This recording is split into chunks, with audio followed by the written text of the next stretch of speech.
আপনি যদি আজকে কালকের রাজনীতি বা আগামী ১ সপ্তাহের রাজনীতি মূল্যায়ন করেন তাহলে দেখতে পাবেন যে বিএনপি নিরঙ্কুশ সংখ্যাগরিষ্ঠতা লাভ করেছে। তারা সরকার গঠন করছে, তারেক রহমান সাহেব প্রধানমন্ত্রী হচ্ছে। তার পছন্দের যারা লোকজন রয়েছেন তারা সংসদ সদস্য থেকে মন্ত্রী হচ্ছেন, প্রতিমন্ত্রী হচ্ছেন। এটি হলো একেবারে শরীয়তি জ্ঞান। আর মানুষের প্রতি যে চিন্তা চেতনা, ধ্যান ধারণা মানে গুপ্ত যে বিষয়, সেটা নিয়ে যদি আপনি চিন্তা করেন তাহলে এই দৃশ্যের বাইরে কি হতে পারে? সেক্ষেত্রে প্রথমে আসবে পার্লামেন্টটা কতটা কার্যকরী হবে। স্পষ্টতই যেভাবে সংস্কার করার কথা বলা হচ্ছে, যেভাবে সংবিধান সংশোধনের কথা বলা হচ্ছে, যেভাবে উচ্চকক্ষ গঠনের কথা বলা হচ্ছে, তাতে করে বিএনপির একছত্র আধিপত্য থাকবে না। প্রধানমন্ত্রী হিসেবে খালেদা জিয়া, শেখ হাসিনা তাদের যে ক্ষমতা ছিল তারেক রহমান সাহেবের তার ১০ ভাগের ১ ভাগ ক্ষমতা থাকবেন না। রাষ্ট্রপতি এবং প্রধানমন্ত্রী এই দুইয়ের মধ্যে ক্ষমতার যে ভারসাম্য, সেই ভারসাম্যে দেখা যাচ্ছে যে অনেক গুরুত্বপূর্ণ মন্ত্রণালয়, অনেক গুরুত্বপূর্ণ বিষয়াদি, রাষ্ট্রীয় বিষয়াদি রাষ্ট্রপতির কাছে চলে যাবে। তো সেক্ষেত্রে প্রধানমন্ত্রীর যে একটা ইমেজ, প্রধানমন্ত্রীর কার্যালয়ের যে একটা ভাবসাব, সেটা কমে যাবে। দ্বিতীয়ত, পার্লামেন্টের ২টি কক্ষ, অর্থাৎ যেটা নিম্নকক্ষ, সেই নিম্নকক্ষে যথেষ্ট বিতর্ক হবে, ওয়াকআউট হবে, যা কিছু হবে। এবং সেখানে যেহেতু বিএনপির সংখ্যাগরিষ্ঠ, তারা চিৎকার চেঁচামেচি, টেবিল থাপ্পড়ানো থেকে শুরু করে আরো অনেক কিছু নিয়ন্ত্রণ করতে পারবে এবং তাদের স্পিকার মাইক বন্ধ করতে পারবে। আর প্রতিপক্ষ যারা আছে তারা ওয়াকআউট করতে পারবে, জামাতে যারা লোকজন আছে, আর সীমিত সময়ের মধ্যে কথাবার্তা বলতে পারবে। কিন্তু সমস্যাটা হয়ে যাবে উচ্চকক্ষে। উচ্চকক্ষে যারা যাবেন তারা ওরকম দলবাজ লোক নয়। বিএনপি চেষ্টা করবে তাদের মতাদর্শের পছন্দের জ্ঞানী গুণী শিক্ষিত যারা লোকজন রয়েছেন তাদেরকে হায়ার করার জন্য, অথবা নিজেদের দলের যে সকল ডেডিকেট রয়েছে, বয়স্ক মানুষ রয়েছে, সম্মানিত মানুষ রয়েছে যারা নির্বাচন করতে পারে না তাদেরকে। আবার অন্যদিকে জামাত নিজেদের দলের ভেতরে বাইরে সমাজের অনেককে তারা এই উচ্চকক্ষে ইনক্লুড করে ফেলবে এবং সেক্ষেত্রে জামাত এবং এনসিপির যারা উচ্চকক্ষে থাকবেন তাদের কাছে সরকারের যারা সদস্য থাকবেন সরকার দলীয়, তারা সকালে বিকালে নাস্তানাবুদ হবেন। ওখানকার পরিবেশটা অ্যাবসলিউটলি জামাতের নিয়ন্ত্রণে থাকবে। তারা সেখানে নিম্নকক্ষের অনিয়মতান্ত্রিক বিষয়গুলো তুলে ধরবে। তারা তাদের ইজমা, কিয়াস, কোরআন, হাদিস, শরিয়া আইন, বিভিন্ন টেকনিক্যাল বিষয় নিয়ে ঘন্টার পর ঘন্টা সেখানে আলোচনা করবে, ঠিক ভারতের উচ্চকক্ষের মতো বা ইংল্যান্ডের উচ্চকক্ষের মতো। যেমন দেখা গেলেন আপনি ভারতের যে উচ্চকক্ষ, সেখানে রাম জেঠ মালানি নামক একজন প্রখ্যাত আইনবিদ ছিলেন, মেম্বার অফ পার্লামেন্ট ছিলেন, যিনি একসময় ভারতের সেন্ট্রাল গভর্নমেন্ট বিজেপি সরকারের আইনমন্ত্রী ছিলেন। ভারতের তাকে বলা হয় সবচেয়ে বড় লয়ার। এই মানুষটি উচ্চকক্ষে গিয়ে যে ধরনের বক্তব্য দিতেন, কথাবার্তা বলতেন, নরেন্দ্র মোদীর ধুতি খোলা হয়ে যেত। এবং তিনি সেখানে বলতেন যে আমি এই Narendra Modi is a nonsense, stupid. একবার তার রাগ হয়ে তিনি বাস্টার্ড বলে ফেলেছিলেন যে আমি তার নির্বাচনের সময় টনকে টন, এক টন মানে ২৭.৫ মণ, টনকে টন টাকা আমি খরচ করেছি। আমি, তাকে বলা হয় ১৫ কোটি রুপি লয়ার, মানে যে কোনো একটা মামলা তিনি পরিচালনা করলে ১৫ কোটি টাকা নিতেন। তো one of the richest lawyer around the India subcontinent. তো এই ফলে কি হলো যে এই উচ্চকক্ষ কিন্তু মানে নিম্নকক্ষের যে উচ্চকক্ষের যে প্রচারণাটা ভারতে ওই সময়টাতে বেশি হয়েছিল। এবারও নিম্নকক্ষের চাইতে বাংলাদেশে উচ্চকক্ষে জামাতের যাদেরকে নিয়োগ দেওয়া হবে তাদের বাগ্মিতা, তাদের কথাবার্তার ধরন, তাদের যে যুক্তি উপস্থাপন, এবং তারা এমন একটা জায়গাতে আলোচনাটা নিয়ে যাবে যে আলোচনাতে বিএনপির যারা লোকজন রয়েছে তাদের কোনো প্রস্তুতি থাকবে না। আর যে বিষয়গুলো জামাত টার্গেট করে আলোচনা করবে সেই বিষয়গুলো বিএনপি আন্দাজই করতে পারবে না। আবার বিএনপি পরবর্তীতে যে বিষয়গুলো আলোচনা করবে ওই বিষয়গুলো আবার জনগণ শুনবে না। এই কারণে হলো আমাদের দেশের মানুষ একটু ধর্ম শুনতে চায়, কিচ্ছা কাহিনী শুনতে চায়, ইতিহাসের গল্প শুনতে চায়। এই কাজগুলো করার জন্য জামাতের যারা নেতাকর্মী তারা অভ্যস্ত। তারা একটা অডিয়েন্সকে ২ ঘন্টা ৩ ঘন্টা তারা ব্যস্ত রাখতে পারে মিষ্টি মিষ্টি কথা বলে। আপনি সাইদের একটা ওয়াজি যদি এখনো বাজিয়ে দেন, মানুষ রাস্তায় দাঁড়িয়ে ২-৩ ঘন্টা বসে বসে শুনবে। গুলিস্তানে বাজায় দেখেন, বসুন্ধরা মার্কেটে বাজিয়ে দেখেন, সব দোকানপাট বন্ধ করে মানুষ সাইদের ওয়াজ শুনবে। আপনি এখন মির্জা ফখরুল সাহেবের ভাষণ রাস্তায় ছাপিয়ে দেন, চালিয়ে দেন, বিএনপির মধ্যে সবচেয়ে আকর্ষণীয় পুরুষ বক্তব্যের দিক থেকে, তো তার বক্তব্য ছাড়েন, দেখবেন ২ জন লোক দাঁড়িয়ে শুনবেন না।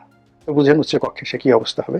এই মারুফতিতে যেটা হচ্ছে যে আগামীতে রাজনীতিতে উচ্চকক্ষ যেটা গঠিত হচ্ছে সেটা জামাতের দখলে থাকবে এবং এটা সরকারকে রীতিমতো বিব্রত করে ফেলবে। থার্ড যেটা আছে যে নির্বাচন যেটা হয়ে গেল এটা কতদিন টিকবে? সরকার যদি ভালো কাজ করে, তারেক রহমান সাহেব ভালো কাজ করে, টিকে যায়, যেটা সম্ভাবনা খুব অল্প, ভীষণ রকম অল্প। এত অল্প আমি এখন এটা বলতে চাচ্ছি না, শুধু আজকের এই ভিডিওতে এটাই বললাম যে সরকার ভালো করলে সরকার 5 বছর পূর্ণ মেয়াদে যেতে পারবে, কিন্তু যেটার সম্ভাবনা খুবই খুবই অল্প। আর যদি ভালো না করে তাহলে পুরো পরিস্থিতি নিয়ন্ত্রণের বাইরে চলে যাবে এবং যেকোনো সময় মধ্যবর্তী নির্বাচন হতে পারে, যেকোনো সময় সরকারের পতন হতে পারে, আরো অনেক কিছু হতে পারে। তো সেটা কি কারণে হবে, কেন হবে, এটা সময় হলে আপনারা দেখতে পাবেন। আমি শুধুমাত্র ইন্ডিকেশন গুলো দিলাম। তো সেক্ষেত্রে কি ধরনের রাজনৈতিক পরিস্থিতি তৈরি হবে? এখানে যদি সরকার সফল হয় তবুও রাজনীতিতে আওয়ামী লীগ অনিবার্য। সরকারের এই সফলতার বিরুদ্ধে আরো সফল কিছু করার জন্য, জনমত গঠন করার জন্য জামাত তখন আওয়ামী লীগের দিকে ঝুঁকে যাবে। আবার যদি সরকার ব্যর্থ হয়ে যায়, ব্যর্থ হওয়ার পরে পুরো পথ ঘাট মাঠ চারিদিকে শুধু জামাত জামাত জামাত, আল্লাহু আকবার আল্লাহু আকবার, নারায়ে তাকবীর, আল্লাহু আকবার, ইসলামী আইন চাই, তারপরে আল্লাহর আইন চাই, এরকম ইনসাফ ইনসাফ, ইনকিলাব ইনকিলাব, এইগুলোতে ভরে যাবে যদি সরকার ব্যর্থ হয়ে যায়।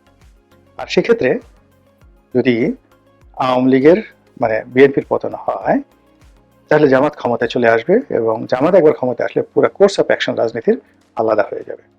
তখন ওই পরিস্থিতিতে সরকারই আহ্বান করে, উইন্ডো তৈরি করে জামাতকে মোকাবেলা করার জন্য আওয়ামী লীগকে নিয়ে আসবে এবং বিএনপি এবং আওয়ামী লীগ সখ্যতা হয়ে যাবে। এবং সেই সখ্যতাটা যেভাবে বাংলাদেশের রাজনীতি সামাল দেওয়ার জন্য জিয়াউর রহমান সাহেব যে শেখ হাসিনাকে এনেছিলেন, তিনি তো এমনি এমনি আনেননি।